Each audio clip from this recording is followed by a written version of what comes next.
It's tough, man. You know, I don't want to let my team down. I want to compete. You know, I love playing.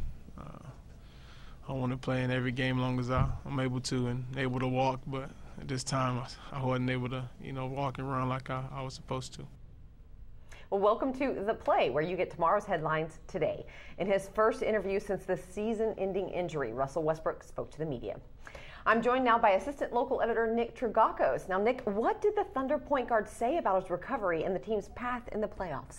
Well, probably the biggest takeaway that we got today, there may have been some hardcore Thunder fans out there who had their fingers crossed that maybe Russell Westbrook could make a miraculous recovery and make a dramatic return to the playoffs. Well, that was put to rest today. Westbrook said that he'll still be on crutches for another 5 weeks or so and then face a lengthy rehabilitation after that. So any hope for the dramatic comeback was put to rest. Now, another thing that was interesting was Westbrook is a guy that has developed sort of a gruff relationship with the media, and he was very open and engaging today. He smiled a lot and joked and kind of laughed at his situation a little bit. It was a different side of Westbrook we haven't seen. Now, wow. He says he's still pulling for his team and actually having a chance to see the games from a different perspective. He feels like he can maybe help out and offer advice that he wouldn't have been able to do before. So interesting. So he's a little more relaxed today. Definitely, yeah. All right. Well, now one of the robbers involved in the failed attempt to steal drugs from the Reliable Discount Pharmacy could be heading back to jail. Javante Ingram has been on probation, but he's had another run-in with police. What do we know about this? Yeah, people will remember this as the Jerome Ursland case. Javante Ingram was one of the accomplices. His other accomplice was killed in the robbery. Javante failed to show up for a court hearing. That's a violation of the terms of his probation. He also moved to a different address without letting authorities know where he was going. So authorities now have issued an arrest release for him.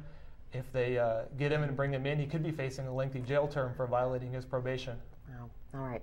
Well, investigators are releasing new details about a fatal helicopter crash from 2010. Now, do officials believe they have a cause for the crash? They've narrowed in on some things that were very troubling about the pilot in this crash. And what the report says is that he may have actually been showing off for his crew and trying to mimic how you would pilot a helicopter if you were hunting coyote or other game like that. And at that point, the helicopter clipped a tree, and that's what led to the fatal crash where 2 people ended up dying. The report is based off the account of one of the survivors there who we found out by checking documents, has actually sued the estate of the pilot to try to recover damages after the crash. Wow. Oh, man. That makes for a very tough situation, I'm sure.